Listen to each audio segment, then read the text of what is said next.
Good morning. It is my pleasure to introduce the students of the homeschool study program. Tonight we have 8th grader Bridget, 4th grader Hannah, 7th grader Jasper, and 1st grader Nathan, who will lead us in the flag salute and read the land acknowledgement, as well as provide highlights of their school. So welcome, come on up. Can I stay? Okay. Okay, well, welcome, Desi.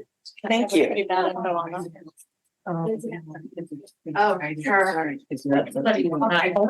Yeah.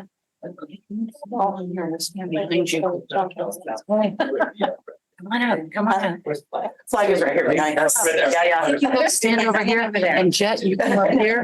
Jasper, you guys go over here. Thank you, guys. You want to come over here? So, do we do the pledge? Is the pledge first? Yep, pledge of allegiance. There's You're ready. Okay.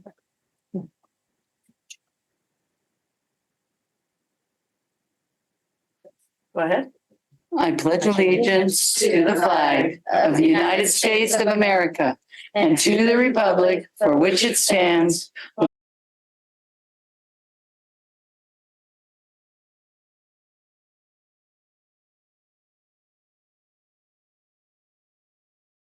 with liberty and justice for all. Thank you. And now the land acknowledgement. The Pacifica School District acknowledges that we gather on the unceded ancestral homelands of the Ramaytush Ohlone people. As guests, we humbly extend our gratitude to the Ramaytush Ohlone elders and community. We recognize that we benefit from living and working on their traditional homeland, and we affirm their sovereign rights as First Peoples. As the original stewards of this land, the Ramaytush Ohlone understand the interconnectedness of all things and the importance of maintaining harmony with nature. Likewise, Pacifica School District commits to teaching our school community how to be responsible stewards of this land. Thank you. Thank you. Thank you. All right. Let's learn a little bit about school. One thing I like about this program is how I'm able to go at my own pace and pick what I want to do each day. Awesome. You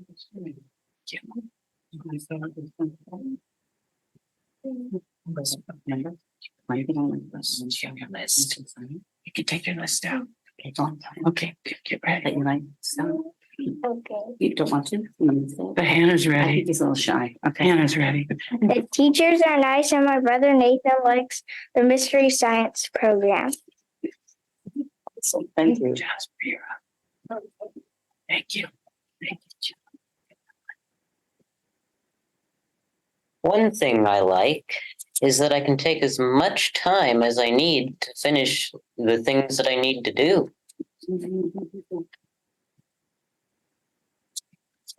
Wonderful. Thank you so much. Want me to say Thank you. Do you want to say something? Okay, and Desi said that he likes the mystery science program, and he likes our morning meets online where we play games and listen to stories. Thank you so much. And thank you to your parents that have brought me. Thank you. Thank you. Thank you very much. We're leaving now. Have a great meeting. All right, thank you. All right, Barbara, would you please take the roll call? Yes. Here. Here. Here, good job, you guys. So. Here. Here. All right, so Trustee Patel has requested that she be allowed to attend this meeting virtually pursuant to AB 2449. Trustee Patel, please disclose any persons over 18 years of age that may be in the room with you and the general nature of the relationship that you have with them. There are no persons over 18 in the room with me. Okay, great, thank you. Do I have a motion to approve Trustee Patel's virtual attendance? I'll make a motion. Okay, all right, Barbara? Yes. Yes. Yes. So just all the votes are going to be by roll call because they're virtual. That sounds good. Thank you. Somebody is not on mute. Yes. In the meeting. Okay, he just. So I mean, the echo is because somebody's computer is not on mute that is in the virtual. No, it's part of the challenge 26. It happens every. Okay. All right. Great. So the district records the audio portion of the meetings. All recordings are kept in the superintendent's office for 30 days and are available during that time period for inspection by the members of the public on district equipment without charge. In-person speakers wishing to address the board on agenda or non-agenda items, please complete a request card with your name, address, and the item number and submit it to the board president or the superintendent. You'll be called to address the board and may speak for up to 3 minutes. Virtual speakers wishing to address the board on agenda or non-agenda items, please submit your first and last name and agenda item you wish to speak on in the Q&A area of the webinar. Please do not submit comments or questions in the Q&A area. You'll be called to address the board. Your microphone will be unmuted and you may speak for up to 3 minutes. Please note, the public is welcome to provide comment to the board. Remarks are limited to 3 minutes unless extended or limited by the vote of the board. A maximum of 20 minutes unless extended by the board is allocated for each subject discussion. The Brown Act open meeting regulations under which the board must operate do not allow board members to comment on non-agenda items or information you may bring up that are not on the agenda. Additionally, no action can be taken. However, the board may give direction to staff following the comment. Approval agenda. Are there any questions regarding this evening's agenda? Do I have a motion to approve the agenda? A motion to approve? Do I have a second? Second? Barbara? Trustee Ball, Yes. trustee Bikini, Yes. trustee Doggett, Yes. trustee Patel. Yes. I know the mouth, yes, you're gonna sound for. Yes. Can you hear me? Okay, she does thumbs up. You got a yes and a thumbs up. Okay. and Yes. trustee- Yes. All right, the board met in closed session items, excuse me. The board met in closed session to discuss the closed session items. A, conference with legal counsel, existing litigation, Government Code 549-56.9, John Doe versus Pacifica School District, claim 1992-00100. No action was taken. Conference with legal labor negotiators, Government Code Section 549-57.6. Agency designated representative Darnice Williams, Superintendent Employee Organization, California School Employees Association. No action was taken. Conference with labor negotiators, Government Code Section 549-57.6. Agency designated representative Darnice Williams, Superintendent Employee Organization, Laguna Salada Education Association. No action was taken. And conference with labor negotiators, Government Code Section 549-57.6. Agencies designated representative Darnice Williams, Superintendent Employee Organization, Laguna Salada Management Association. No action was taken. All items on the consent agenda will be approved with one motion, which is not debatable and which requires a unanimous vote for passage. If any member of the board, the superintendent, or the public so requests, any item shall be removed from this section and placed in the regular order of business following approval of the consent agenda. Are there any questions regarding the consent agenda? All right, do I have a motion to approve the consent agenda? A motion to approve? And do I have a second? I'll second. Or will you please take the vote? Yes, trustee Ball, Yes. trustee Bikini, Yeah, trustee Doggett. Yeah. Trustee Patel. Yes. You hear me? Your logos. yes. All right, great. All right, so before we get into all of the nitty gritty, let's go and have a fun little recognition here from Superintendent Williams. Yeah. This is a time that we are able to acknowledge our community members, both within and outside of our district. And this evening, we will be recognizing, when we are honored to recognize the city, the Tree City Pacifica. If you would come, well. Where do you want? Right there is great. Here. Greetings this evening to the Board of Trustees. And we are pleased this evening to honor and recognize Tree City Pacifica for your support of our students and community. Tree City Pacifica, through the diligent efforts of Gail Benton Shoemaker, Kai Martin, Paul Toda, and Sandy Ayers, have organized and facilitated tree plantings at district school sites in honor of Arbor Day for the past 5 years. This facilitation has included the selection of suitable tree species and planting locations, the order and delivery of trees, and support and guidance on tree planting and care. This year, the Tree Art Contest, co-sponsored by Tree City Pacifica, invited Pacifica School District students to draw pictures of their favorite tree, inspiring students to notice the wide variety of tree species. Contest winners' drawings are currently on display at the Sanchez Arts Center. Thank you for inspiring environmental stewardship and our students, and for making our community and schools a greener and more beautiful place. And I have to say, I was right here outside at Valumar with our students who were planting trees and a tree, and they were extremely inquisitive, extremely excited. It was almost as if they had won millions and millions of dollars in prizes or toys, but they had so many questions, but I can tell they really appreciated as they were able to sketch the process and sketch the tree. They have more questions about how tall will a tree grow? How long does this take? How far do we have to dig? But it was an exceptional opportunity to have an authentic learning experience for our students and our staff. And for that, and for your care and concern and support of our district, we are truly honored and grateful. So this evening, I have the honor, along with our board president, the Pacifica School District Board of Trustees and Superintendent present the Certificate of Appreciation awarded to Tree City Pacifica.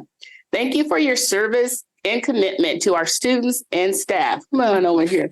Awarded this 15th day of November 2023.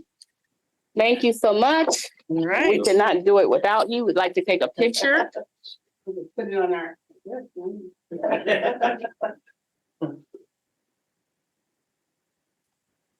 Send them to you. Because it could.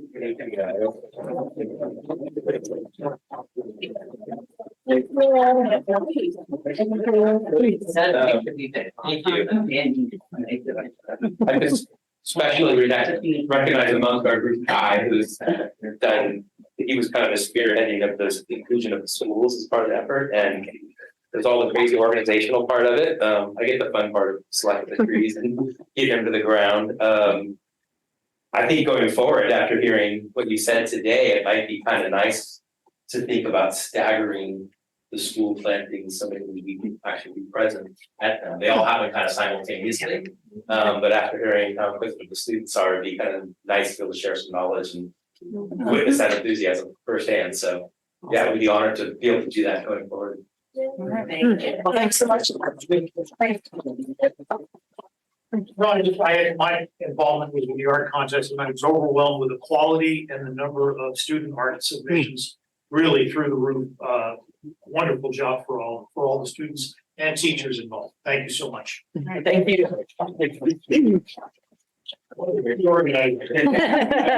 just say thank you to Josie, thank you to the facilities maintenance staff, thank you to Dr. Williams, and really all the principals and all the people that support it. So thank you. Yeah, thank you. All right, thank you so much. All right, moving on to our communication. Our first communication is going to be from LSCA this evening.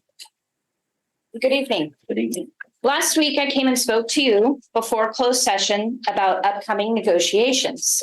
We had that negotiation session yesterday. This was our first in-person session since the pandemic bargaining in March of 2020. It was good to be in person, and we appreciated being together. After our session yesterday, LSEA knows it will take great work on the part of both teams to reach an agreement on compensation. We look forward to the next session on the 29th, where we continue to get to work and figure this out while remaining fiscally responsible. The messaging from the district team is they are willing to work and find solutions. Attracting certificated staff is only half the battle. We need to work harder than ever to retain those who are here. The interest-based bargaining approach allows us to have those real conversations that will allow us to be realistic and eventually come to an agreement. Messages and mailers, we know this meeting tonight is focused on getting the bond on the ballot. We know this because those text messages and mailers were received by the voters of Pacifica, your employees, and the ones you are asking to support this measure. From a fiscal perspective, we get it. Because of LSEA's effort, not the board's effort or the superintendent's effort, our union leaders became informed about the positive impacts that the bond would have.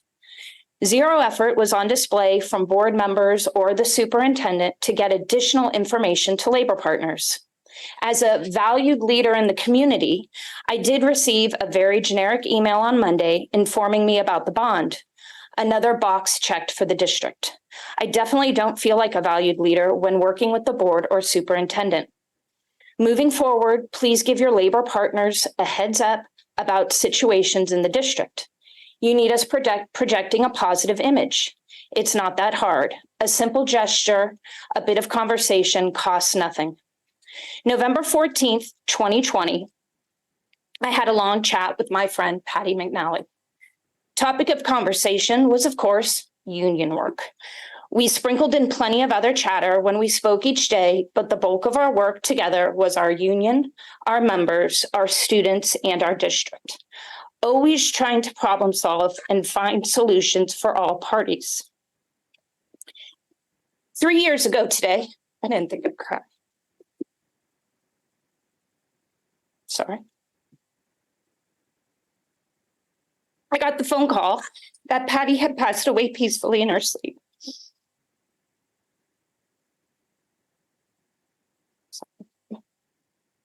It's a moment for Patty.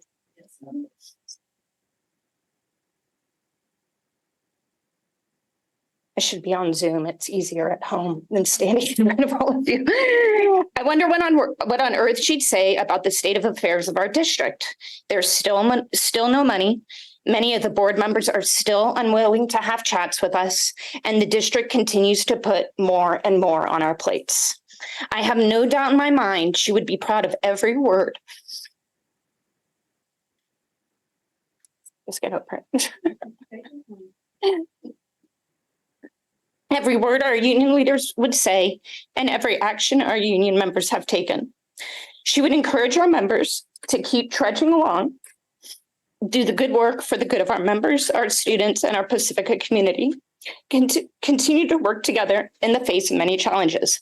LSEA continues to do this good work, and we hope the entire Pacifica community, including the board and superintendent, will join us. Through December 13th, LSEA is hosting a Share the Warmth hat and glove drive. Newly purchased or handmade hats are welcome. These donations can be dropped off at any school site. The district office also has a basket. I just put it outside. All donations will be delivered to the Pacifica Resource Center. Sorry, Nicole. You have to go after me now. Thank you. Thank you. Yay, Patty. Yes. Okay, our next speaker is from CSCA. Okay. Well, I have a cold, so. Okay. Hello, my name is Nicole Sayers, and I am the president of CSCA Chapter 128. Tonight, I would like to welcome Joseph Sutter, our new IT technician. CSCA sends a big thank you to Irene Yip for her years of service as our district as a child nutrition employee and wishes her a wonderful retirement. I also feel the need to mention the resignations of Leda Lopez, Zach Quigley, and Sharon Pointer. Our CSCA Above and Beyond Award for this month goes to Caroline Goodnall, child nutrition cook at Sunset Ridge, and Diane Shakur, RSP professional at Cabrillo. Caroline has been a dedicated employee serving Sunset Ridge students nutritious meals since 2014.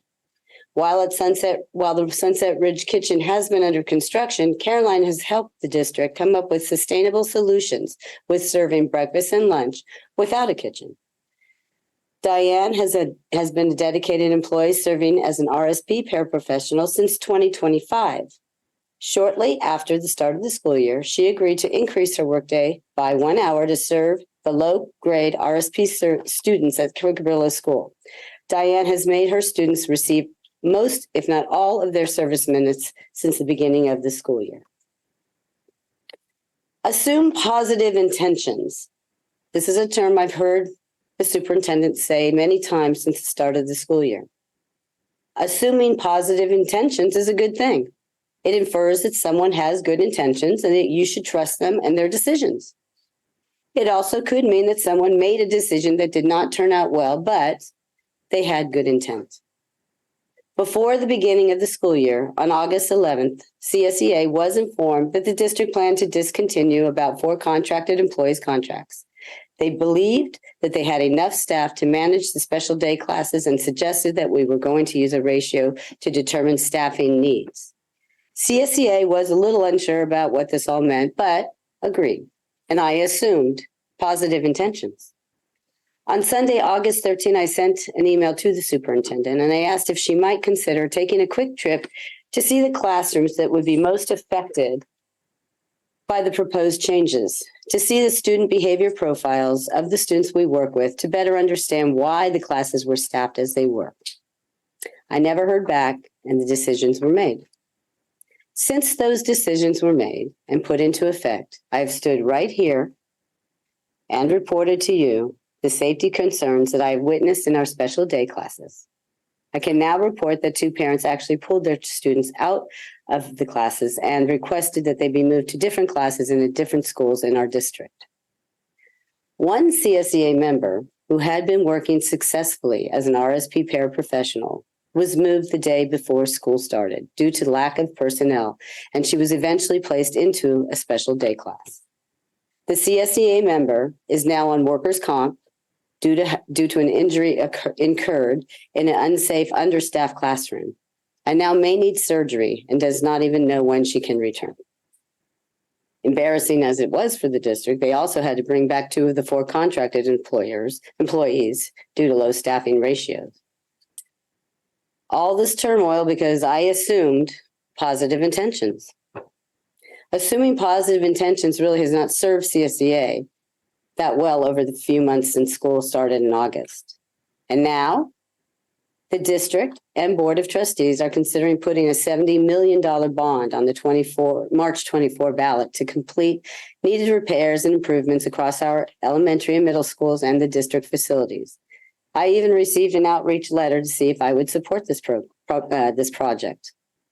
Now, I will not speak for all CSEA members, but I will speak for Nicole Sayers when I tell you that my annual income is well below poverty level. I am one of the fortunate few who do own a home in Pacifica, but my monthly mortgage is much too high for me to pay without 2 people in my home working. Do I support the bond measure? That depends on whether or not the district supports its classified and certificated staff. Will the district offer us a fair wage increase? One that we deserve after being so sorely underpaid for years on end? Will the district then budget yearly wage increases for our classified and certificated staff? Will you can build the most beautiful school facilities ever seen, but it doesn't mean anything if you don't have anyone to work in them. CSEA and LSEA want the best for this district. We want to hire employees that will stay and grow with us. We want parents to feel good about the education their students are receiving. We want employees to feel safe while at work. And we certainly do not want to see 3 classified employees resign in 1 month. Assuming positive intentions, I ask again, that the district consider sitting down with both classified and certificated employees to talk about things before making decisions that affect us all. Give some consideration and respect to our history, our experience, our fortitude, and our aspirations in making this district the best it can be. Help us share respectful relationships with the district by talking to us and by listening to us. You have the resources right here in front of you, so please consider taking advantage of them. Thank you for your time. Thank you, Nicole.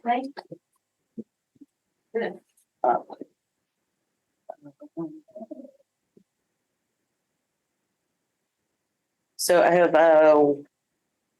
people wishing to address the board. First, Magnus Chow.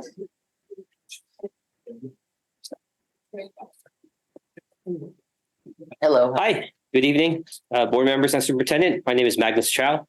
I spoke at the last board meeting and wanted to update you on the situation for my 6-year-old son Nathan in Mr. Martinez's SDC class at Sunset Ridge. There has been no improvements, and Nathan once again was hurt not once but twice by another classmate on November 2nd. Based on witness statements obtained that day, which was later confirmed during our recorded IEP meeting, my wife and I learned that during recess, his older and larger female classmate targeted Nathan by shoving him unprovoked and without warning from behind, causing him to fall, scraping and bruising his knees. Again, towards the end of the day, while Nathan was working at his desk, when the same female classmate entered the room and approached Nathan from behind. Again, without warning or provocation, this female classmate grabs the hoodie part of Nathan's sweatshirt and pulls him backward with such force that it caused him to cause him and his chair to fall backwards onto the floor. While on the floor, the female classmate continues to pull Nathan's hoodie and only until the only parent in the class intervened and protected Nathan from further harm. Nathan was so traumatized by this violent attack that he urinated right after exiting the room. I checked Nathan's neck and was alarmed to see a red ligature mark approximately 4 inches long across the width of his neck, as if he was strangled from the pulling. We filed a police report with Pacifica PD and photos were taken of Nathan's physical injuries. We brought Nathan to see his doctor the next day where the ligature mark was still red and prominent, which just shows how much force the female classmate was able to exert on Nathan. We were promised a full investigation into what occurred. And on late November 9th, Principal Cundiff emailed my wife and I with this completed investigation, which I will read in its entirety.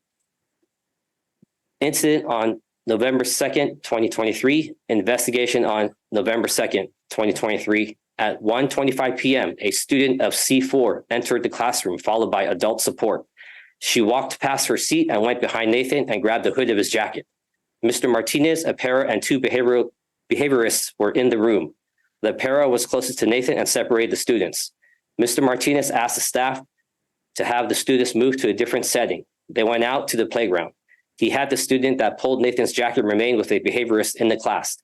Mr. Martinez was with the students along with the para and the behaviorist. He said that Nathan seemed okay. He did observe a mark on his neck. He shared that when they were outside, Nathan did have a bathroom incident. Mr. Martinez brought the students to the wing area for pickup and spoke with the parents when they arrived to pick up their children. And the school investigation completely glossed over the violent assault and painted a different picture of what occurred. We kept Nathan out of school to let him recover, and from speaking with other parents, the female classmate was back in school the same week. This never should have happened again because we've repeatedly voiced and emailed our concerns that Mr. Martinez's SDC class isn't properly staffed, and due to this, the children do not have the correct support they need to manage the few students with severe behavioral issues. Sunset Ridge has consistently shown that it does not care about their SDC students, and Nathan hasn't had any type of free and appropriate public education this school year due to the various safety issues. And I want everyone to know the truth about what's going on. Thank you. Thank you. Okay. Is anyone, I noticed you came in. Would you like to address the board? If so, you have to have a card from you. Yeah, where do I fill out the card? Yeah. Is it on a particular item or is it just? Yeah, it's about kind of just behavioral issues in my son's class. Okay, so that'll be a general comment. So, yeah, if you could fill that out, then we can have your comment. While I wait for that, are there any online comments? Question? No? Okay, thank you.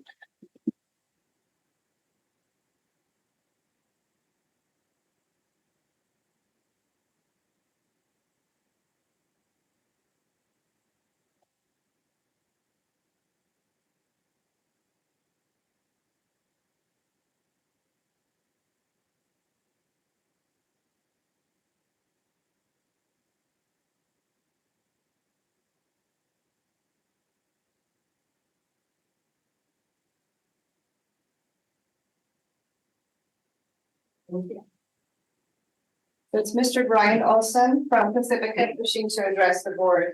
All right, thank you, Mr. Olson. You have 3 minutes. So I just wanted to address the board and talk a little bit about what's been going on in my son Ethan's school at Ocean Shore. So he's been at Ocean Shore since kindergarten, and in that time, and now he's currently in the 2nd grade. So in that time since kindergarten, his kindergarten teacher was out on extended leave. In his 1st grade class, his teacher was out for various weeks. I believe it was 7 times due to COVID. And now his current teacher in 2nd grade is on leave. And so this is now his 3rd year where he's had teachers that are out on extended leave. Parents aren't given the specifics of why the teachers are out on leave, but, just based on how many parents have been in the classroom and have been talking, it seems very likely that it's due to just the classroom environment and the behavior of the students in general. That's kind of been part of the contributing factor why some of these teachers have gone out on extended absence. So in this last time this year, the parents had a meeting with John Bartfield and also Janine, Principal Janine, on October 5th to develop a plan to improve the classroom behavior for Ethan's 2nd grade class. It's basically been a month since that meeting, and really the classroom performance hasn't improved. So in that time, 5 students have transferred to other classes because the school environment is so bad. My wife and other parents have volunteered in the class, and they said the behavior in the class really hasn't improved. And the substitute teacher that's currently teaching Ethan's classes openly admitted that he's not really trying to teach the students, but is just trying to deal with behavioral concerns, which, clearly isn't really working based off of, what parents have seen in the classroom. So, I mean, as a start, I talked to my son, right before I came to this meeting and asked if the principal's even been in the classroom since this has happened. And, she hasn't been there. The parents have asked, for some type of an aide or somebody else to be in the classroom to help with the behavior. And that was never addressed. We never got any kind of response if we could, or why we couldn't have an aide in the class. And just in general, the behavior just doesn't seem to be getting any better. The majority of the parents at Ocean Shore School are very highly involved. They participate in the class. They really work with their kids. They're willing to do everything they can to try to help out the teachers and help out the leaders in the district. But we're really looking for a little bit more of a sense of urgency and a little bit more leadership from the principal in the district to help address some of these concerns. Okay, that's it.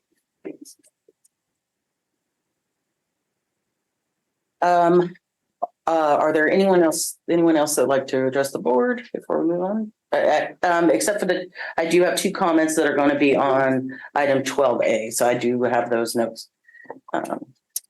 Okay, then we will move on. Let's go to correspondence and from the board.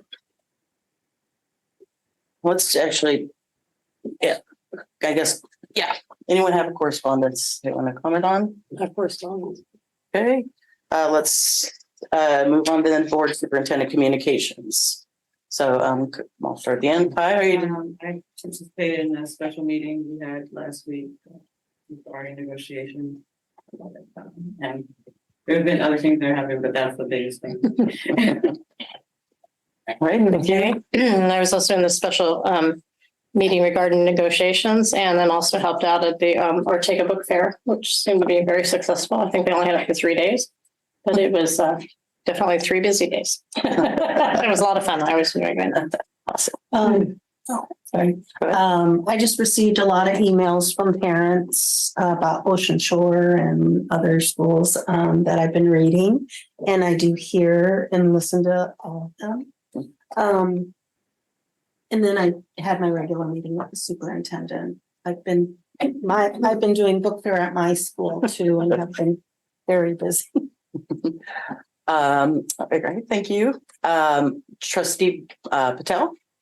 Regular meeting with the superintendent, and then the special meeting on negotiations, and likewise have read the multiple emails from our community members regarding our schools.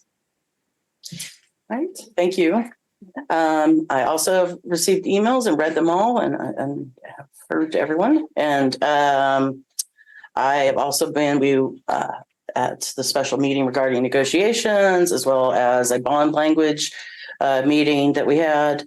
And I've also been having my regular meetings with Superintendent Dr. Williams. So it's been a busy few weeks. That's it for me. Had an opportunity to acknowledge the Ruby Bridges Walk. We had donations from Walmart that included backpacks, wristbands, also flags, and some other goodies for students. So we are in appreciation of the Walmart company for supporting that effort in our day.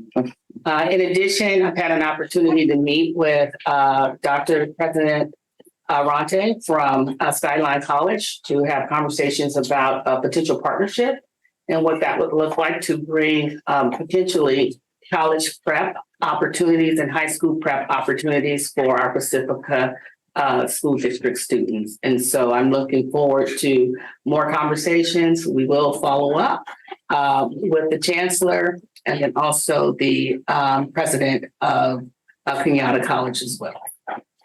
That's great. Thank you. All right. So moving on to informational items.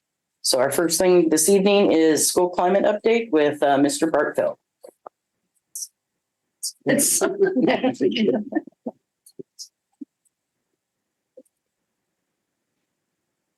Good evening, Board of Trustees and Dr. Williams. I am presenting tonight on school climate, giving a school climate update. You all set with the slides? Good, excellent. So first off, always want to go ahead.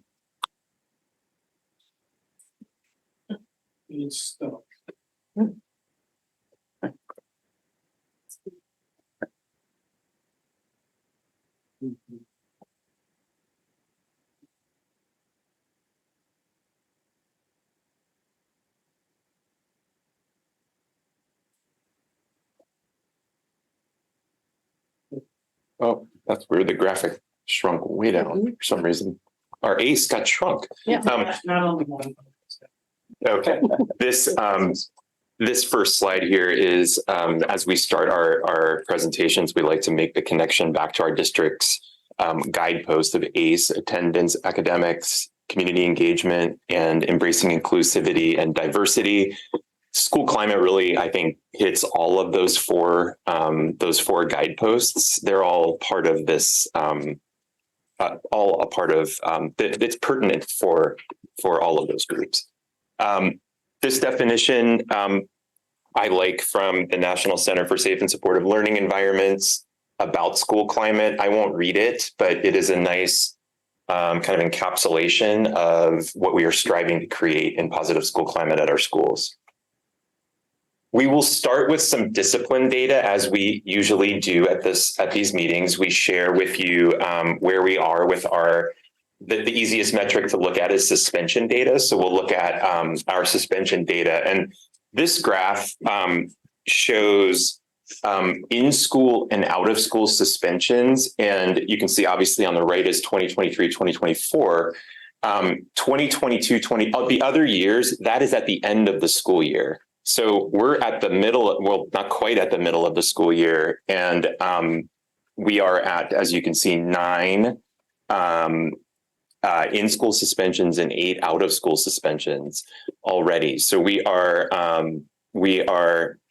little bit higher than we want to be with our suspension numbers at this time. So we'll be working to do all our alternatives to suspension moving forward. So if we move to the next slide, alternatives to suspension. And we've talked in these presentations before about using other means of correction to curb behavior other than suspension. Suspension, sometimes it's something that we have to do, but it's not been shown to be effective in curbing behavior. So we like to have other means, and these are restorative means. And basically, there's an emphasis on alternatives, restorative justice, social emotional learning, positive behavior supports that are at the school. And we want meaningful responses for behavior for students. So for them to understand their behavior, why it was not appropriate, and what they can do moving forward to repair the harm and not have it happen again. We are using evidence-based interventions with our restorative practices. And we are looking to, and rehabilitate is a strong word. And when we think of that, we think of, I think we think of drastic things, but we really want students to just have the opportunity to get better and to learn and, implement those new skills that they learn moving forward and avoid the behaviors.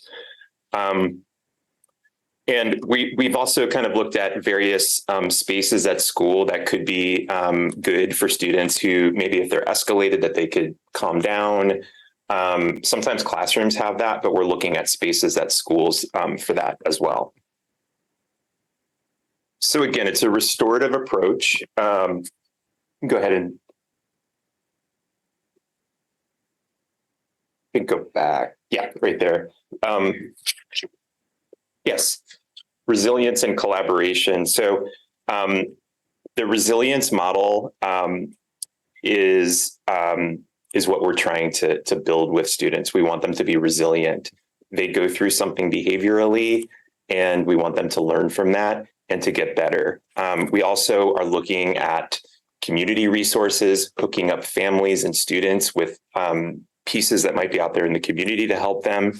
And some of those specific alternatives that we're putting in place are family conferences, counseling, community service. So doing something around school that's meaningful based on the behavior, and also just continuing education. So having students learn if they're naive as to why their behavior was offensive or was inappropriate. So to learn why with that education.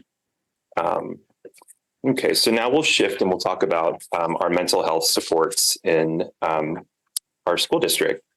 So we do use a multi-tiered approach for mental health. We'll have some graphics on the next few pages.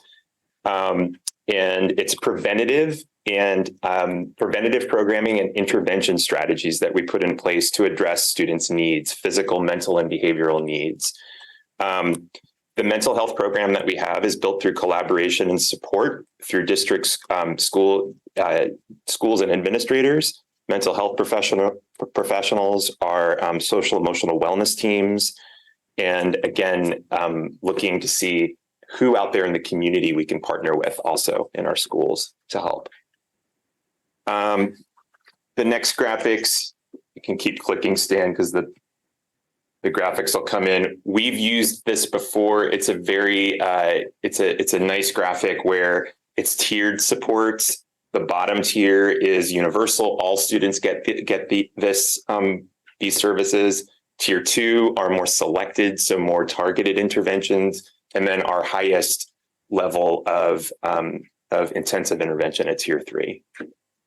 So I think the next few slides just kind of explain that. So Tier 1 the Tier 1 interventions there. Some examples, just teaching positive behaviors, promoting social emotional development. We have a social emotional learning curriculum called Caring School Community. We are looking to get this implemented more consistently across the district. This is an excellent curriculum, and it has really clear themes. It has activities. It has group circles, community circles.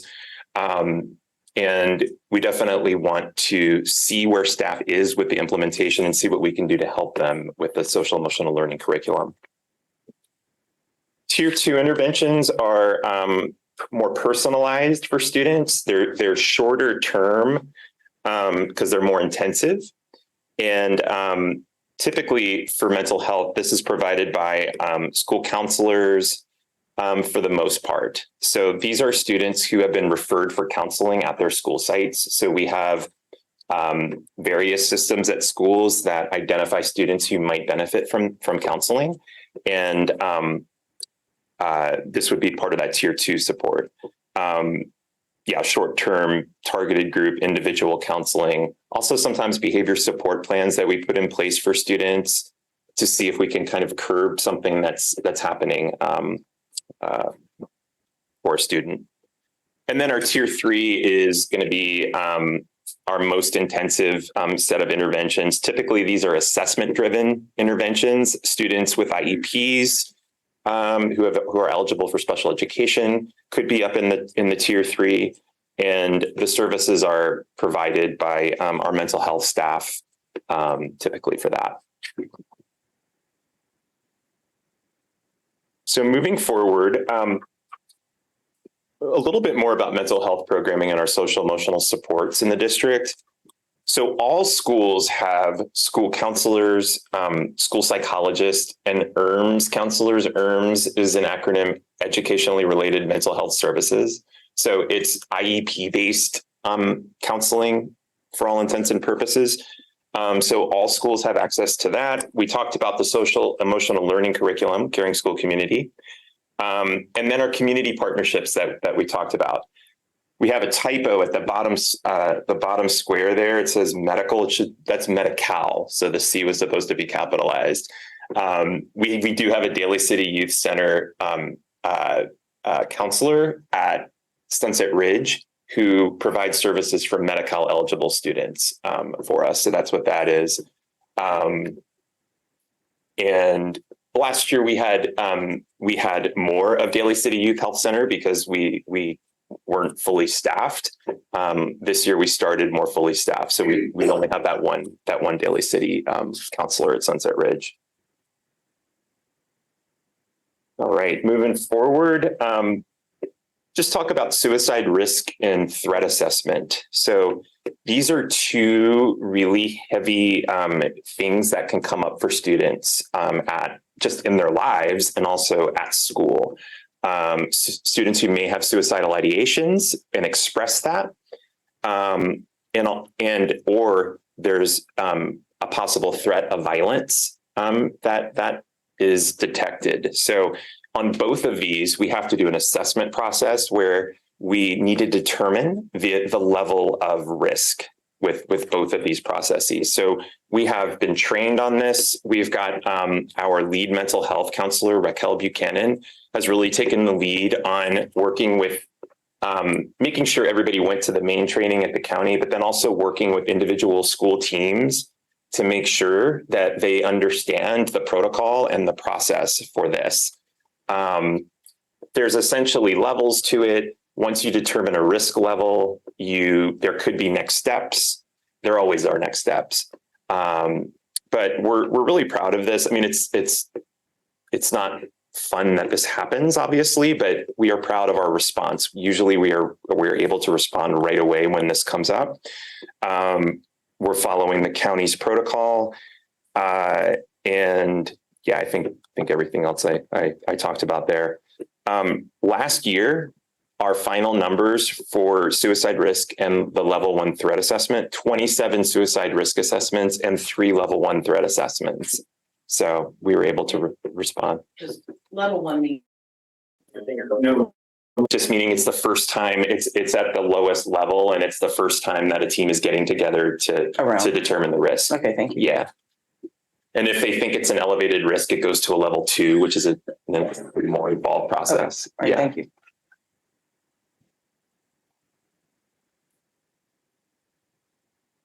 Now we'll kind of shift to talking a little bit more about school climate through our survey data, the lens of our survey data.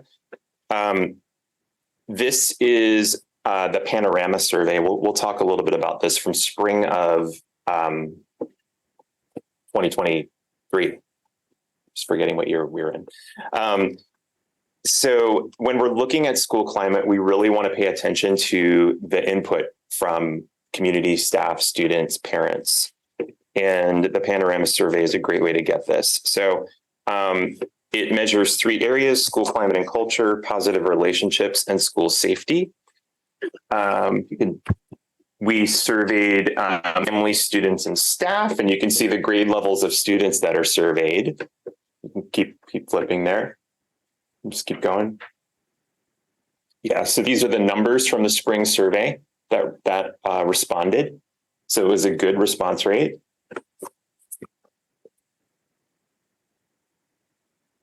let's talk a little bit about some of the pertinent things that we found in the climate survey. So the first thing that I wanted to point out was on the grade 3 to 5 responses, we went down in school climate. So in school climate, in that section, you can see it's the second one down.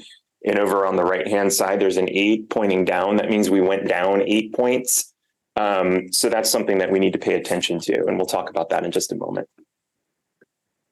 Grade 6 through 8 student responses. Again, school climate took a 7-point hit from fall to spring of last school year. And you can see the other areas also were depressed from one survey to the next. So looking at actual sample questions, so this is just some questions so you can see what goes into the school climate questions. How positive or negative is the energy of the school? How fair, unfair are the rules? How much does the behavior of other students help or hurt your learning?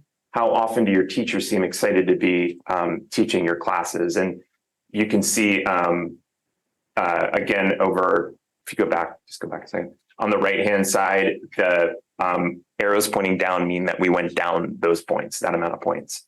Okay, go ahead. And then for school climate, you can see the questions, sample questions that come out of the school climate for 6th through 8th grade. Again, it's how students are perceiving their teachers is very important to them in how they answer these questions. You can see on that last one.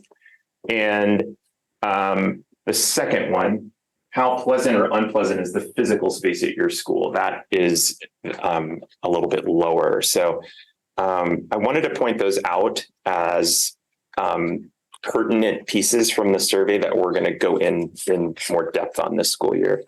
Okay, so if we go to the next one, the family responses, this is what was interesting because on the spring survey, the family responses all increased from fall to spring.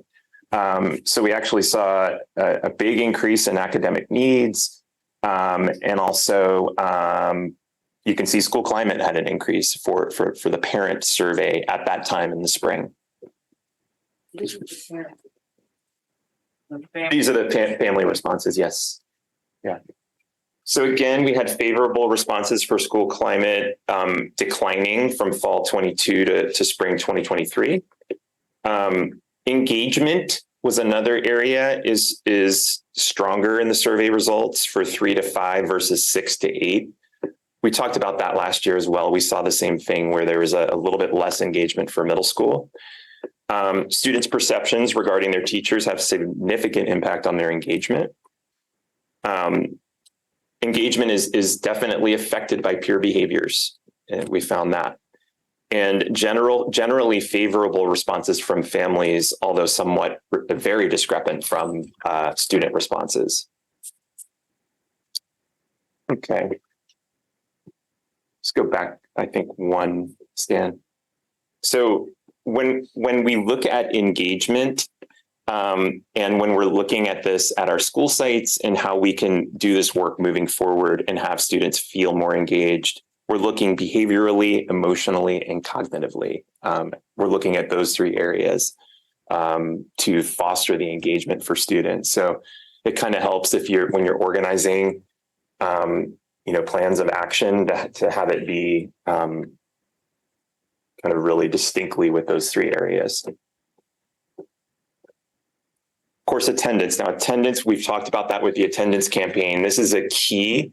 It's so tied in with school climate. It's so tied in with engagement. It's hand in hand. If students are having a positive school climate, if they're feeling engaged, they're more likely to attend. We all know that attendance is a top priority and that we are in our attendance awareness campaign. We have the strive for 95. So we're trying to get to 95%. We know that if we get to 95%, that will generate more revenue for us. And it's just the best for students. So we've done a presentation on attendance. So you know where we are with that campaign moving forward. And then let's go to inclusive practices. the next one. So this is really important work with regard to school climate that we are continuing this year. And Changing Perspectives, the agency that worked with us last year, is working again with us this year. Sam Drazen has been at all of our schools. He's been at some schools multiple times this year. He's taking that inclusive practices work with the school sites to the next level. So they're working on, they have inclusion goals that they developed last year, and he is helping them make progress on them. Schools are in very different places with their goals, but we're excited about that work with with Changing Perspectives. We've also did at our last professional development day last week, we did the sexual orientation, gender identity, and expression training with Coast Pride for a large portion of staff, and we're going to see how we can work it for the rest of the staff. That was excellent, and we're looking forward to developing our protocol for gender communication plans and gender support plans for students who may need that. And then our diversity, equity, and inclusion training with Nicole Anderson has continued. So you can see we really are working hard on inclusive practices. We know about the impact that that has on school climate when we are being most inclusive with all of our students. Happy to answer any questions. Questions? Yeah. Okay. So I can't recall, but is it normal to see a drop like this between the first survey in the fall and the survey in the spring? Because I just don't recall the numbers dropping this significantly. So I'm curious as to what has happened. I would have to go back and because I don't remember compare. Because I've looked at these many times, and I think these might be the lowest scores I've seen. For So us. you can go ahead. Actually, those scores are compared to the spring of 2022. Right. They're not.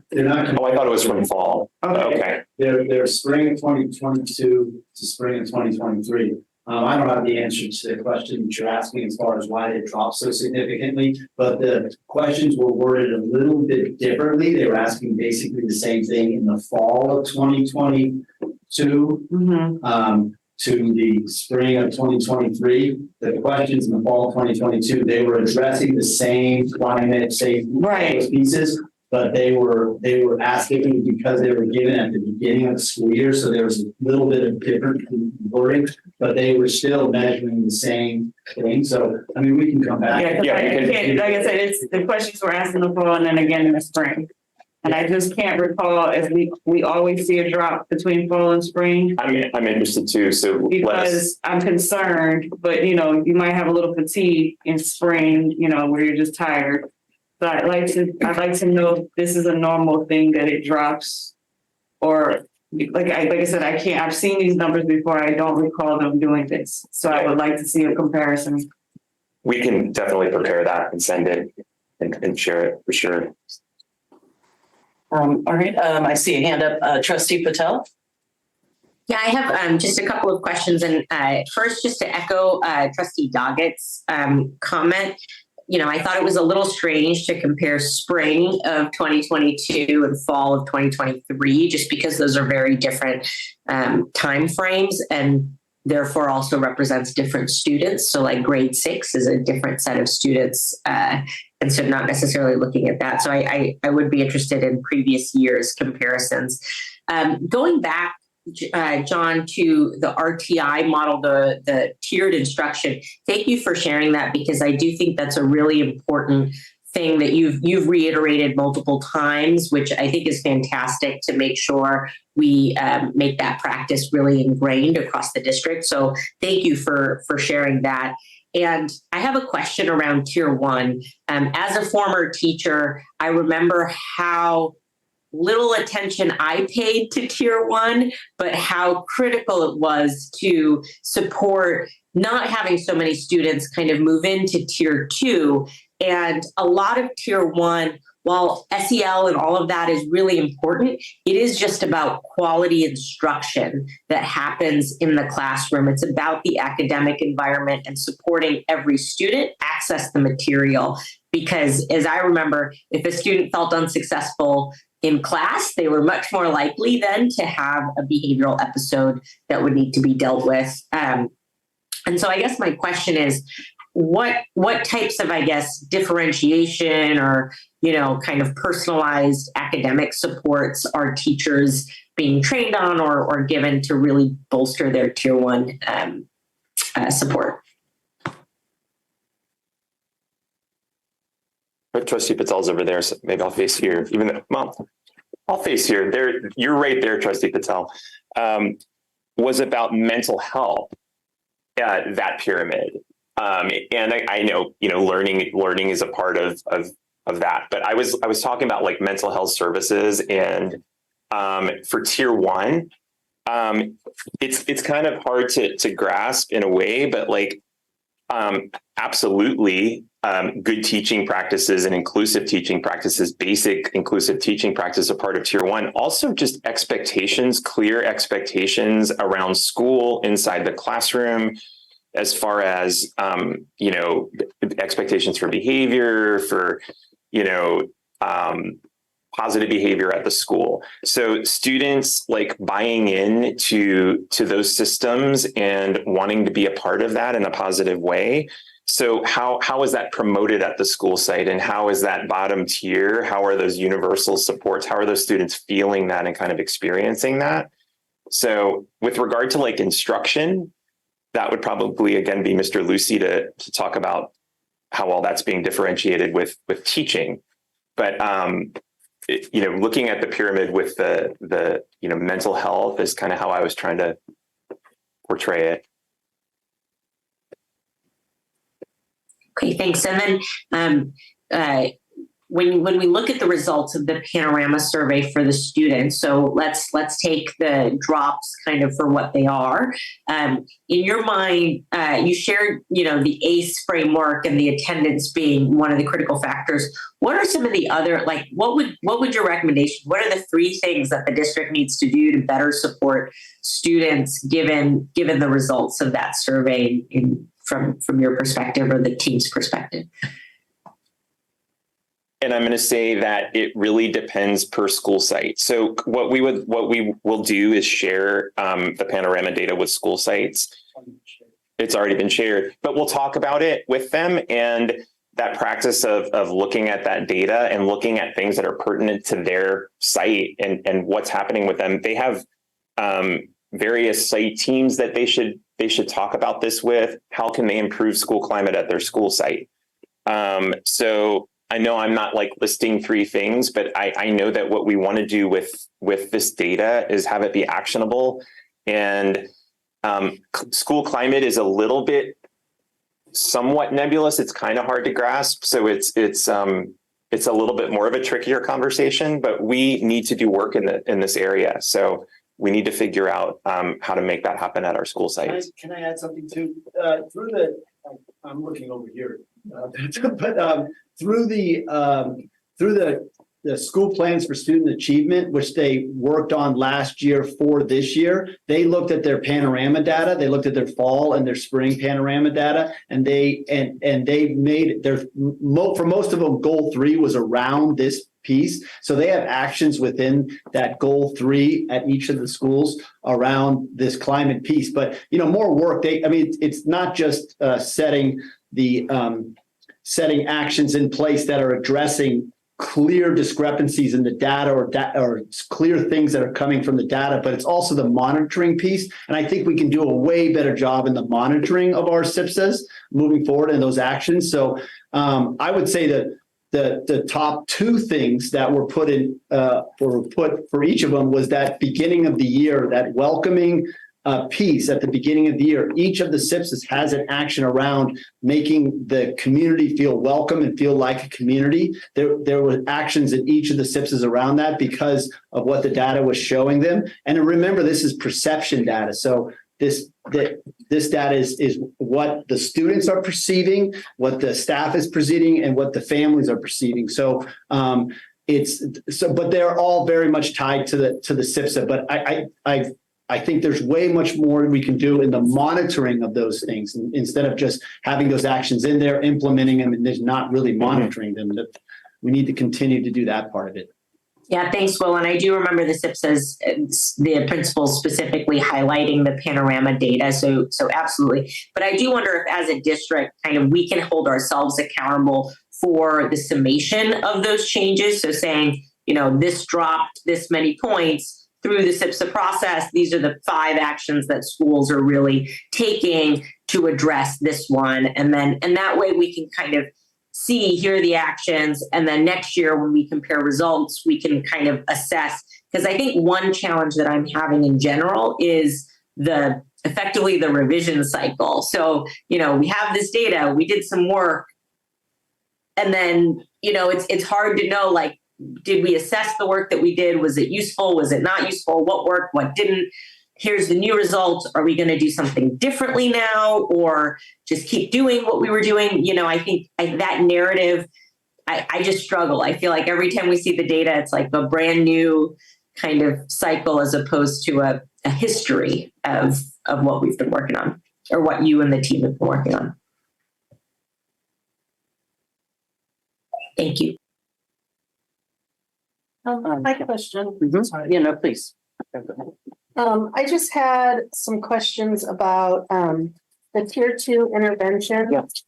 And I'm just wondering, are we keeping track if counseling is working for the students? Yes, we are.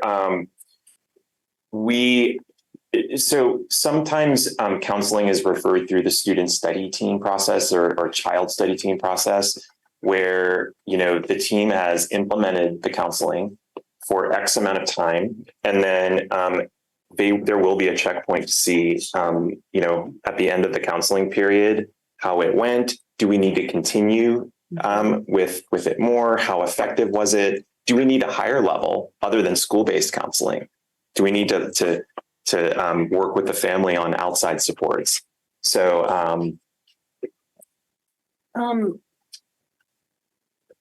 I just want to elaborate on that just a little bit. Yeah. I'm curious, to what behaviors are we seeing, adverse behaviors are we seeing the most in the classrooms? That would be, again, I'd like to ask the schools. We see quite a bit of oppositional defiance, I guess with teachers. There's things that happen between students. But we can take a look at like what types of incidents we're seeing if you wanted to get a little bit more solid data. We can get that. Yeah, like what are people being sent suspended referrals down to the office? What behaviors are they doing? And how we're de-escalating the situations immediately, right? Depending on what the behaviors are. I think it's critical for everybody in the classroom, and especially, the people who are being affected, including, if there's a student who's having some of these adverse behaviors. Because every time we put somebody outside of the classroom, they're not learning. Right. And so I think it's really important that we find out what the behaviors are and try to target them. And I'm just thinking too, because, I work at a school and we have behavior issues too. We have attendance issues. So trying to target what the cause is, I think is really important. I kind of always think of a short game and a long game, because the short game is dealing with it and intervening and the restorative practices. But then what's the longer game? The long game is the culture, the climate, the expectations, just the atmosphere. I think it's kind of a difference of being proactive instead of reactive. And reactive, right? Mm-hmm.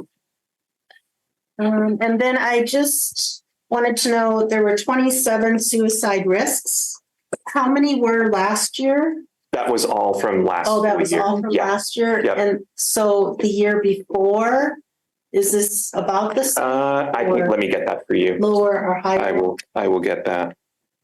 I think it was around the same, but I will get that. And this is whenever a student makes any mention of it whatsoever. Thank goodness, most of the time it's not a serious risk. But whenever we hear that ideation, we have to kind of drop everything and meet with the student right away. Thank you. All right. So my question was just, so one thing is access to materials. So we want all students to have access to materials. What I'm concerned about is when we have one student who's hypothetically using equipment that's in the building to injure another student, that we're not, but then by leaving that student in there without real quick resolution, we're making all the other students in that class, nervous. They're not getting the access. We're hearing stories that they're not getting the access to the materials they need. I realize we want everyone to get an opportunity to get an education, but at the same time, we have to be addressing some of these issues in a timely manner. I'm kind of surprised that I'm getting 3 weeks later after that last meeting that we're having kind of the same complaints happening from the same parents, that we haven't had a quicker meeting or turnaround there. So, maybe it's also, board, we need to think about how quickly we'd like staff to act on these things, or because I'm just concerned now we've got students that are in the class that aren't the offenders, but that are feeling nervous, are not going to school, all of these things. So I feel like we should think about it, maybe you guys as a team, or think about coming, how can we turn that around quicker so that we can get everybody back in school and everybody educated and not week after week having this kind of absolutely going. So, I guess I should just ask, is there a timeline on that? I don't think there is, but on just so hypothetically someone's in I don't want to speak to the specific cases, but just know that a hypothetical thing, someone comes in the room, they use a piece of equipment that's in the room and hypothetically injure another child. How quickly are we working to resolve that? We're immediately on that situation. The thing that happens with a lot of these situations is the interventions don't quite work immediately, and it's a protracted time where we're having to do these interventions. Right. So there's not a delay to act. It's just a lot of some situations are very complex and more severe than others. But we are, and I'm actually proud of how we respond. I guess the other thing is there a county support that can help us with sort of the rehab of these children and getting them back and reacclimated so that it's not just on us to be doing that, because as we all know. That might be in possibly from the Safe and Supportive Schools unit at the county. So I can definitely ask that director for that type of support. All right, well, that was my questions and thoughts on that. Does anyone else have any other questions, comments, thoughts? All right, well, thank you, John. Thank you. All right, well, moving on to our next item. Organizational chart. Is this your item? I don't see a name, so that's fantastic. Here's the organizational chart. All right. For 23-24. For each of you. All right. How we are requesting that the board approve the organization chart as presented with the correction or update, not correction, update to the coordinator of instructional technology and technology support commission as we have new employees. So it's on the item agenda as an informational item. Yes, so we can't vote. Information. Yeah, that's fine. I just want So information, this is actual, organization chart. And it will be updated to reflect our new, two new positions. Well, welcome. Oh, and Christy Novak's been gone for a while. Yeah, Christy, gone for a little bit. All right, are there any questions about this? No. Okay. Trustee Patel, okay, no questions, then we'll move on to our next item. This next item is a first read and instruction board policy updates, June 2023.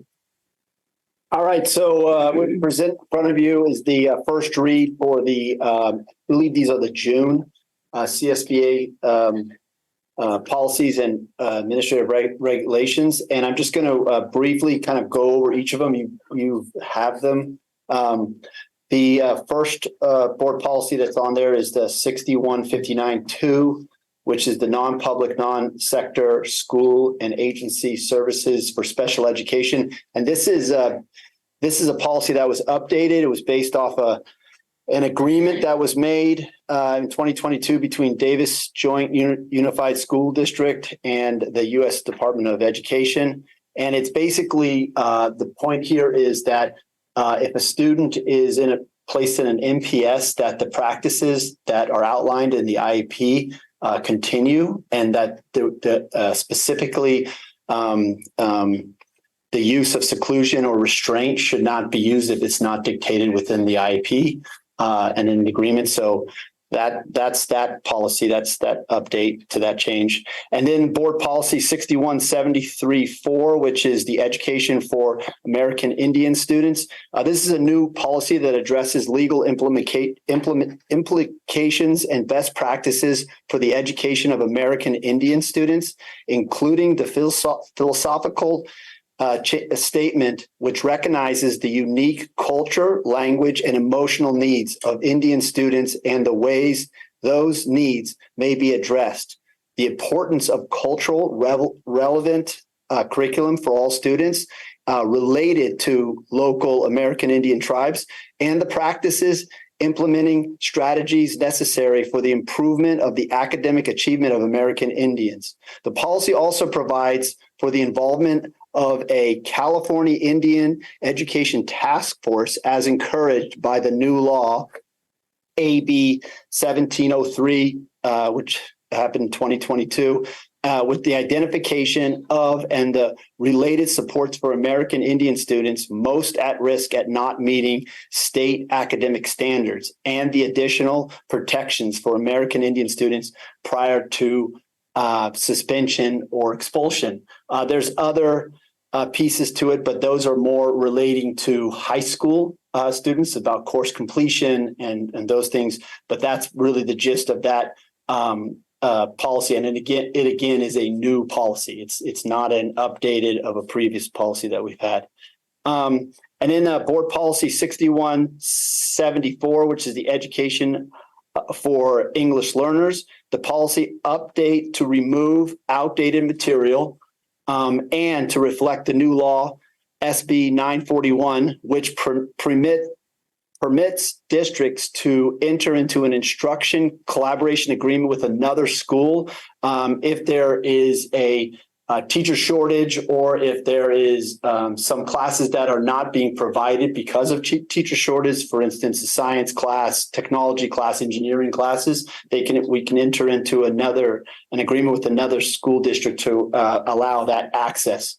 It also updates the regulation, updates the outdated material, and reflects updated information from the California Department of Education, the English Learner Federal Program Monitoring 2022-2023 instrument, the CDE reclassification website. So, and I can read on and on, but basically there's 4 criteria of reclassification. It's basically making that language very, very specific to one being language measurement, a measurement of language acquisition. Second being basic skills in English, and specifically basic skills in English within curriculum that would be provided to both, that would be provided to English learners and their counterpart English speaking students.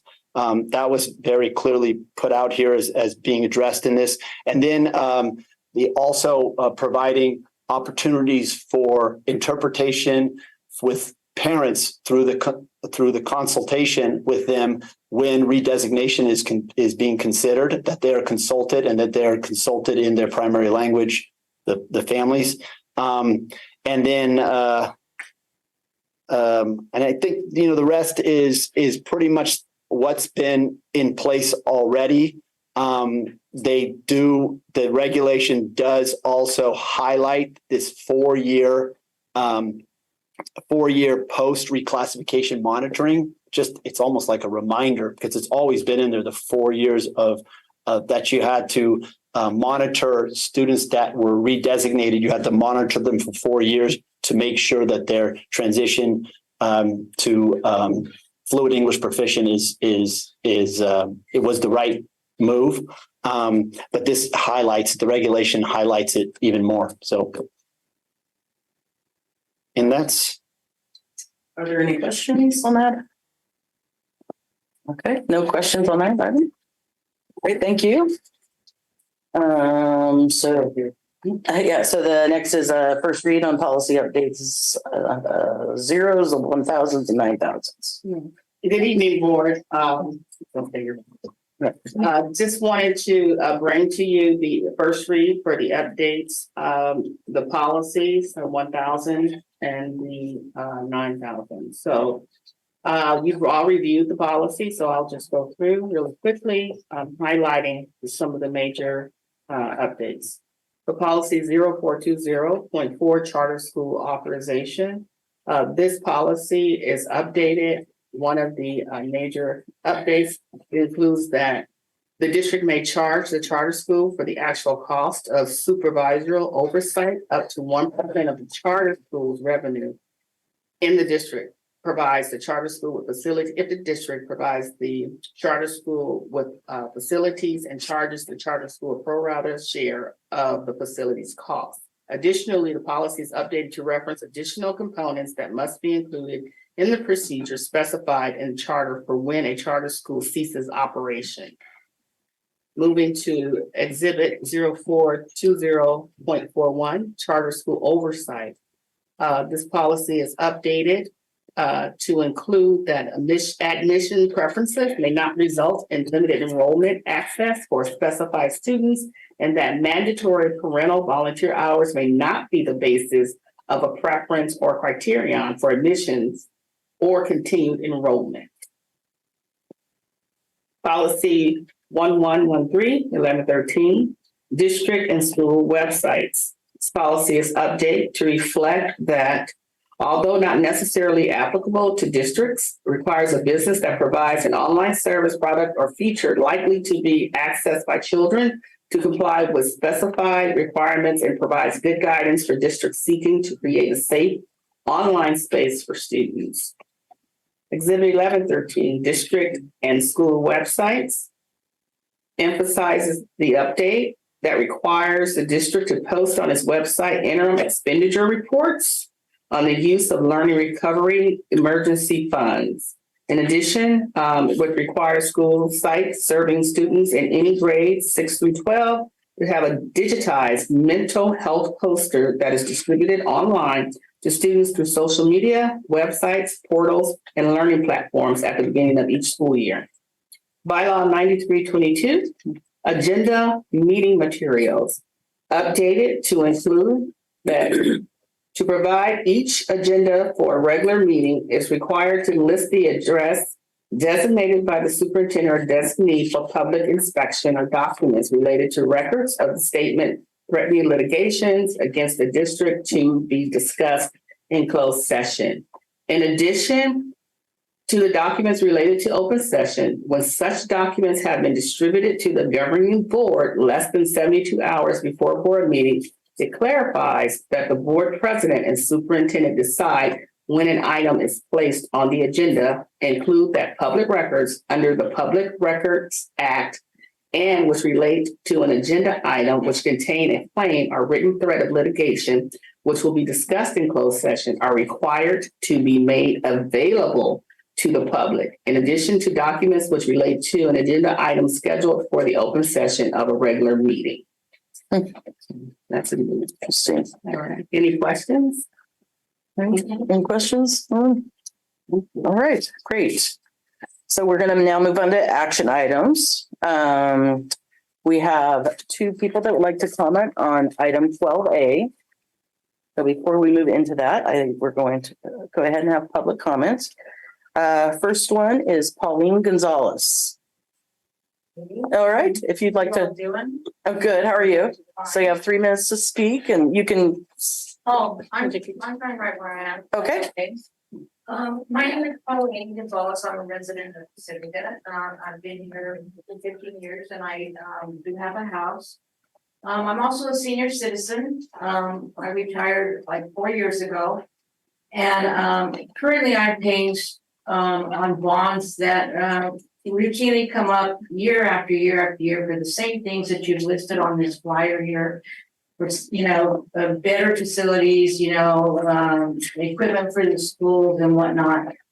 And I am here today because I want to say that I oppose this measure of a $70 million bond because I am on Social Security and other small pension. It happens to the best of us. I made great money when I was working. I retired as a registered nurse, but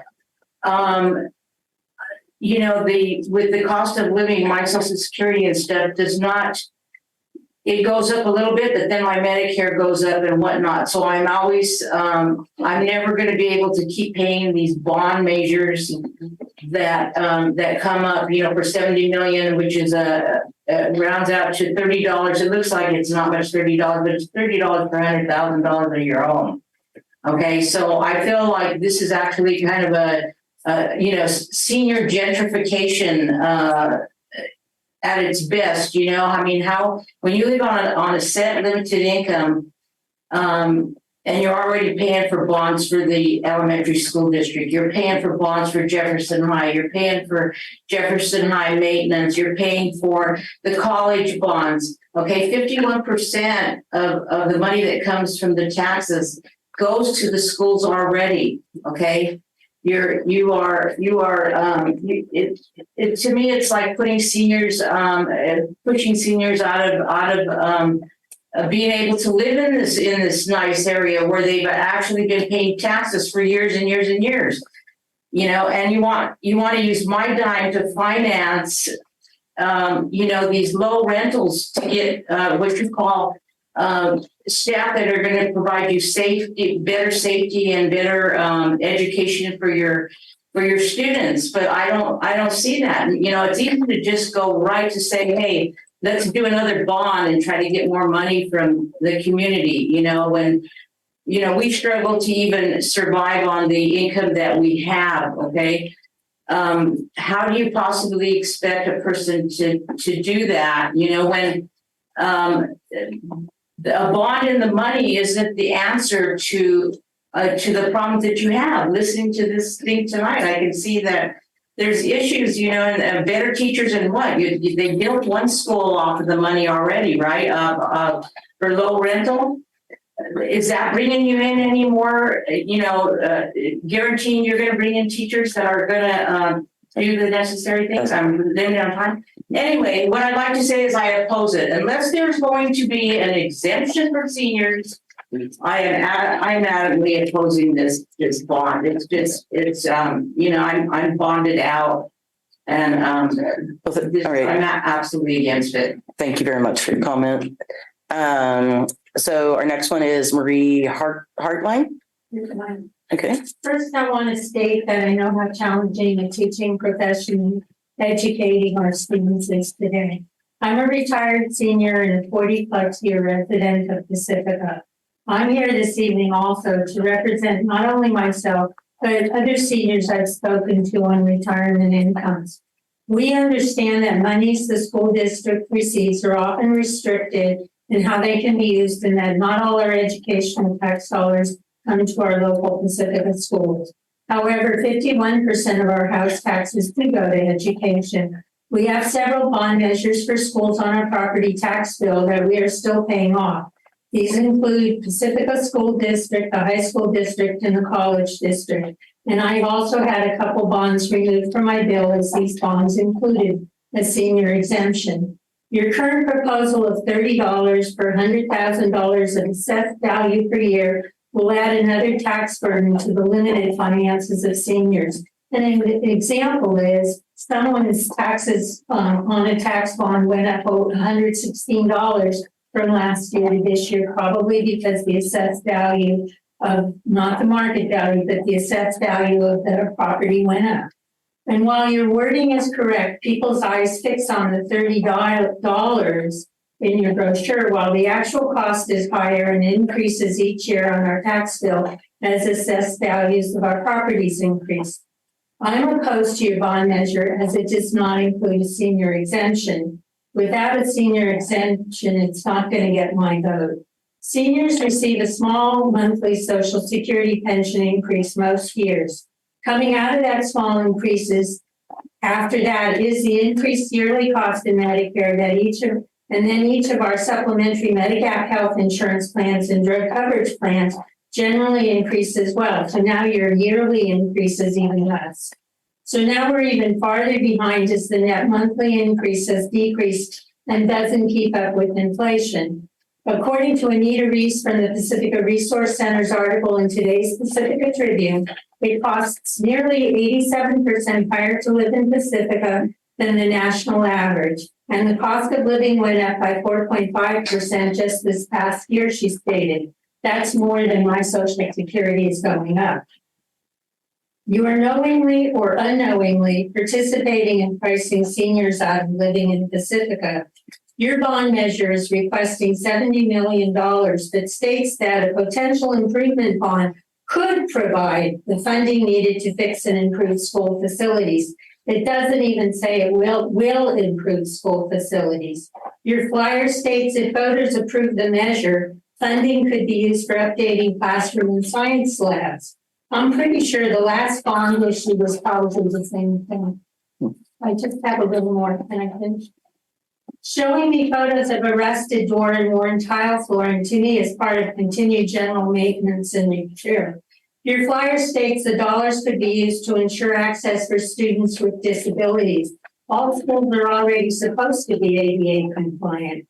My interpretation is that most of this bond measure will be used to build affordable rental housing for teachers and staff, and that is why it states that the funding could provide school improvements instead of stating that it will provide school improvements, because the bulk of the money will go to housing. If that's what you're really pitching in your bond issue, then be transparent and prioritize that as your focus. For sure, without a senior exemption, I'm opposed to the bond measure, and any seniors I have spoken with support this viewpoint. Thank you for giving me time to present. All right. Thank you very much for your comments. Anyone else? Oh, I don't have any cards for 12A, so thank you. So on to resolution 2023. Huh? What? Oh, on 12A. Does everyone address the board regarding the bond issue, right? Yeah. Okay. Nicole. Okay. Okay, Nicole Ortega. I got it.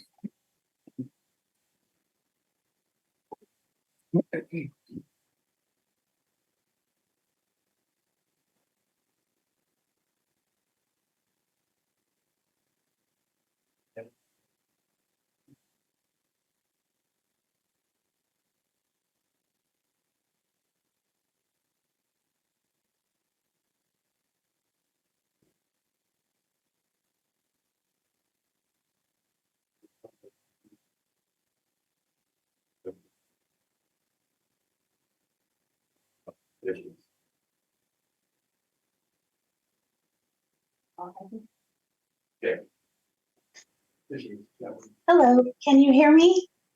Yes, we can hear you, Nicole. And we're talking, I'm assuming you're addressing item 12A? Yes, I am. Sorry, I didn't have an agenda in front of me. No problem.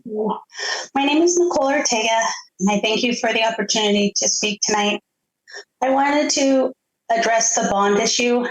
I speak as someone who held the front desk accounts payable position and helped many of our Pacifica residents apply for a parcel tax exemption.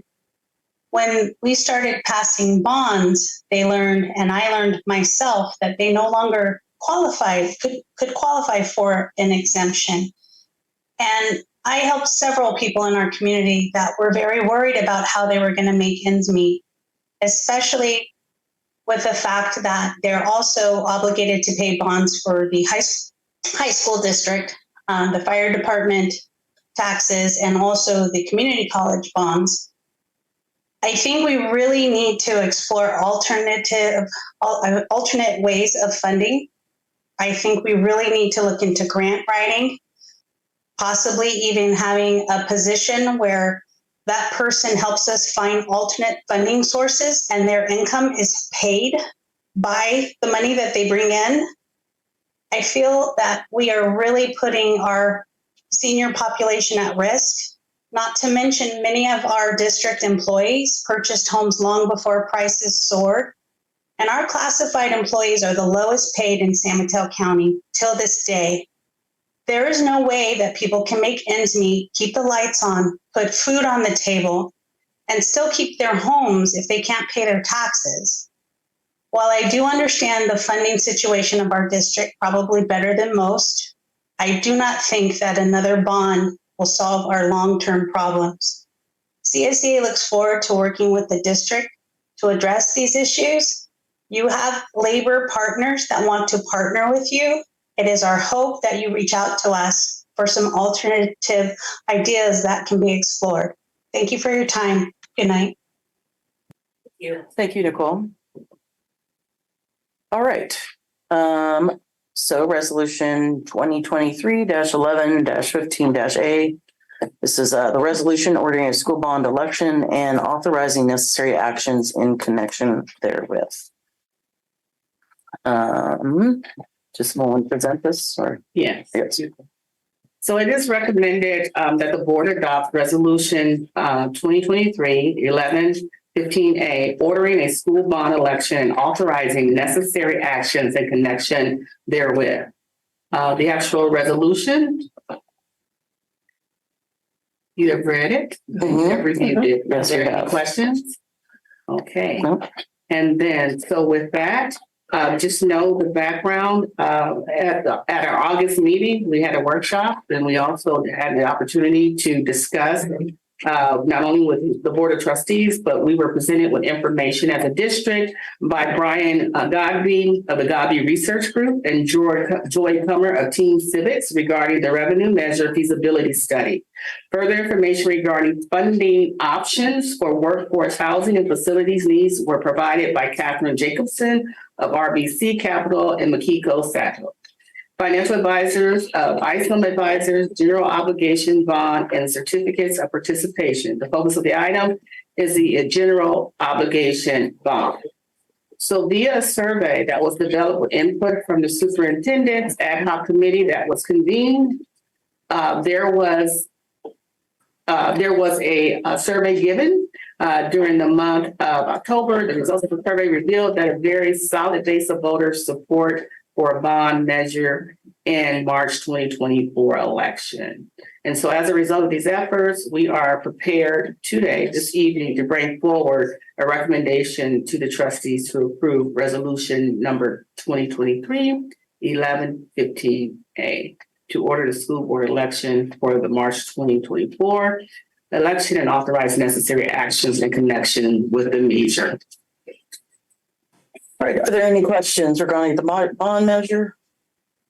I just have some comments, 'cause, I've heard some very valid concerns because my mom's a senior too. And I'm just wondering why there isn't an option for seniors to opt out anymore. Does anybody know? I'm just curious. I really don't know. Do you have a question? Or Josie, would you like to? I don't have the technical answer for you, but with the bonds, there isn't in the, I believe it's in the law that you are allowed to offer senior exemptions. I could get that technical and to you in the update, but it's with bond. With parcel taxes, it's different. The districts can grant senior exemptions and low income exemptions, but not with bonds. So there's no way to get the, okay. Okay. Any other questions or comments? I just wanted to make some more comments. Just being, here where we are is when we went out for the first bond, we asked for 50 million, and that didn't even cover what the actual bill would be to improve our facilities. It was actually 100 million.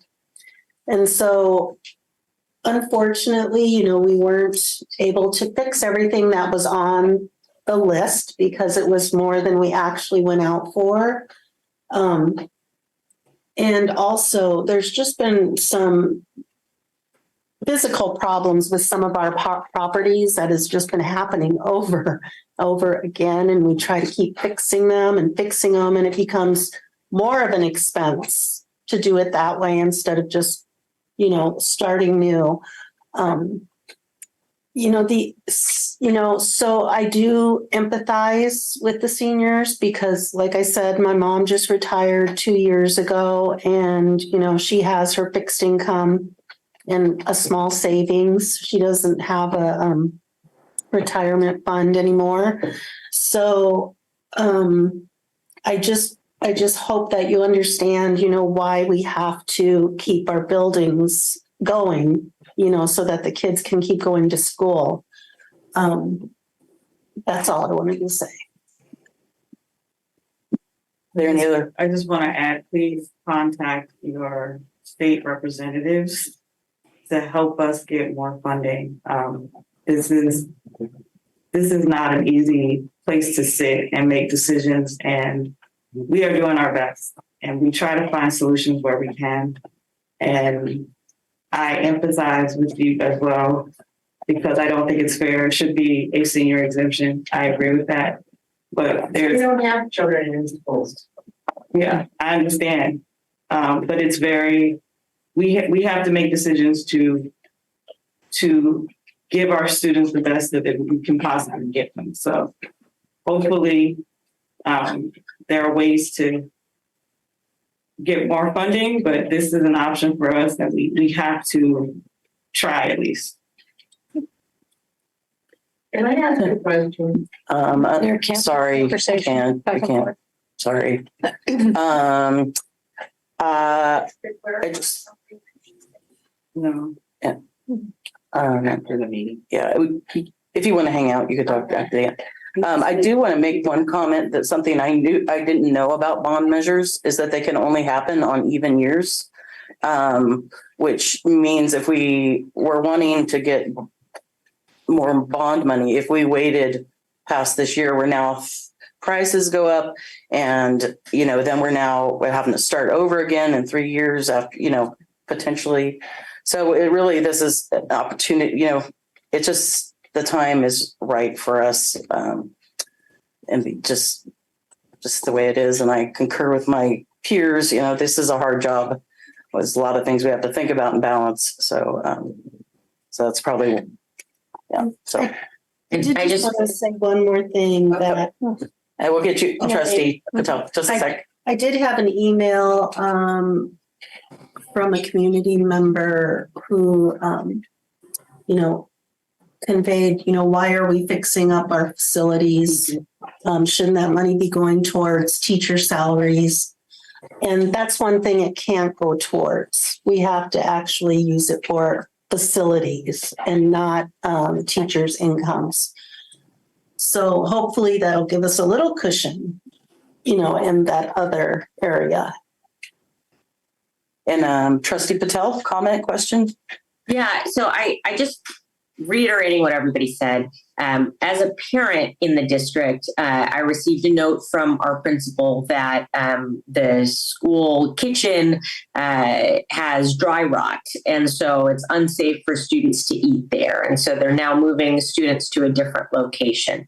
That's a facilities need. That's something that jeopardizes the health and safety of our students. And there is no funding for facilities that is given by the state. We're given annual operating expenses as funding based on our student attendance, but all of the repairs and infrastructure needs, unfortunately, that falls on the local community to fund in order to make sure these facilities and sites are up to code and can serve our students just at a very basic level in some cases, and nothing fancy. And so I just want to note that this isn't about putting in a flashy new sign or something like that. There are some, very basic repairs that still need to be done at many of our sites and the facilities that are in need.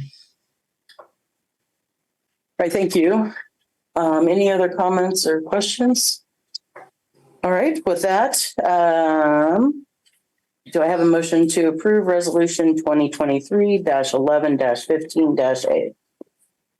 I'll make a motion. And do I have a second? I'll second. Oh. Okay. Let me. All right. Trustee Bernal, Yes. Trustee Burkini, Yes. Trustee Doggett. Yes. Trustee Patel, Yes. Trustee Villalobos. Yes. Motion passes 5-0. Thank you. All right, and then next is the authorization for the district outdoor improvements. Speaking of Measure O money. Thank you, Dr. Wade and trustees. Tonight, we're asking the Board of Trustees to authorize staff to enter into a contract with the lowest responsible bidder for the Pacifica School District Outdoor Improvements Project. This outdoor improvements project includes site work demolition, site grading, some new concrete. It's really all about ADA access, being in compliance with ADA access for our district office. This building is so old, as you know, we don't have adequate ADA access. It's also about safety, and so there'll be some new fencing and gates. And it's also because the storm drainage has not been working for many years. We've had many plumbing issues, and so that will also be upgraded. So we did have a bid opening on October 26th. I attended the bid opening with Cece Mang, our bond project manager. We listed the three bidders there. Soto Brothers was the lowest bidder for $277,000. CC is vetting the bidder's paperwork, and it is recommended to award the contract to Soto Brothers Landscaping and Concrete Construction. We ask the board to authorize staff to enter into contract with the lowest responsible bidder tonight. And the contract, as Dr. Williams stated, is funded by Measure O bonds. It was part of the facilities master planning from the 2018 process of the facilities master plan. I'm happy to answer any questions or any comments the Board of Trustees has. Any questions, comments? I was just curious when this might start and when it might be done. It was scheduled to start tomorrow morning because the vendor was available, but then the rain came. And so we didn't want to create a huge muddy patch for the employees and the students coming and going. So we're going to wait until next week during the Thanksgiving break when there's no rain. Okay, then. Any other questions? All right, do I have a motion to authorize the staff to enter into a contract with the lowest responsible bidder for the district office outdoor improvements project? No motion.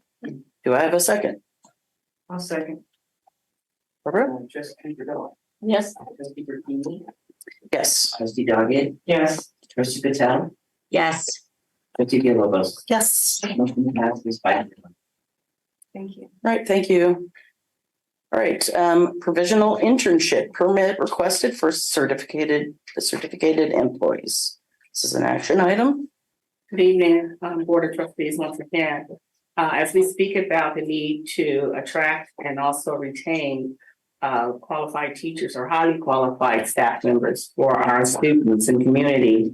The PIPS program is an opportunity for us to exercise additional options in which we feel are vacant certificated positions. Human Resources will be submitting provisional internship permit request applications to the Commission on Teaching credential approval. This recommendation and your vote will allow the district to provide provisional internship permits requests for the teachers listed below, as you can see. And if any of you are familiar with the former emergency credential program, where teachers who were not fully credential could come and also learn as they are teaching and be in class, and also receive their credential and also instruction and credit scores credential completion. And so we are recommending that the board moves forward with the vote to approve the PIPs or the provisional internship permits as requested. All right. Are there any questions regarding this item? All right. If it's just an internship, are they getting any kind of pay or benefits, or is it?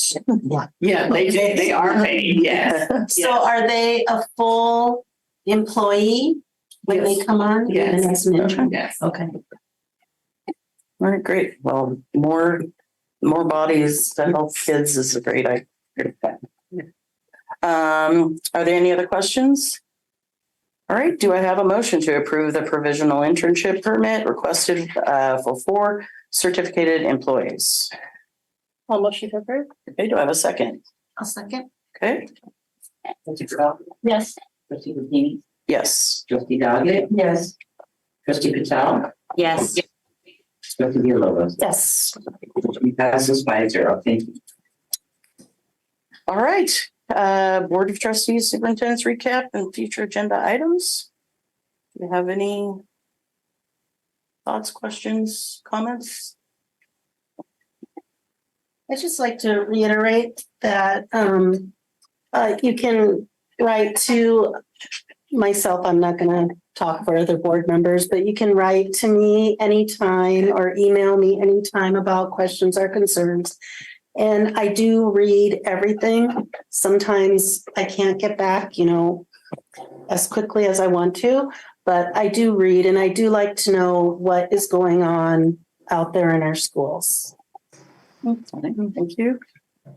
Anyone else? I would just like to ask, and I think this has been occurring, maybe I have really terrible short and long-term memory, but a request for future presentations to include a little bit of learnings as we present on new data or information or updated data and information. I think sometimes I can't remember, what we've done and what we've learned. And so just a request, Dr. Williams, for future presentations to include that.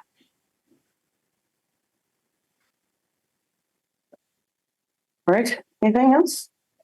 I'd just like to say that we are doing more than listening. It may not, in times when it doesn't feel like it, we are working together as a team and in community. Your feedback is helpful. We are in the school, and so we do understand. And while that does not alleviate the need, but I do want you to know that we are working as best as we can in terms of responding to your concerns. And so please feel free to continue to email me, reach out to me. We can schedule some time to have some conversation. And then not only conversation, but really think about critically how we have a path forward. So I appreciate all the comments this evening, and we know we will get better. So thank you all. All right, thank you. And with that, we'll adjourn at 7:54 p.m.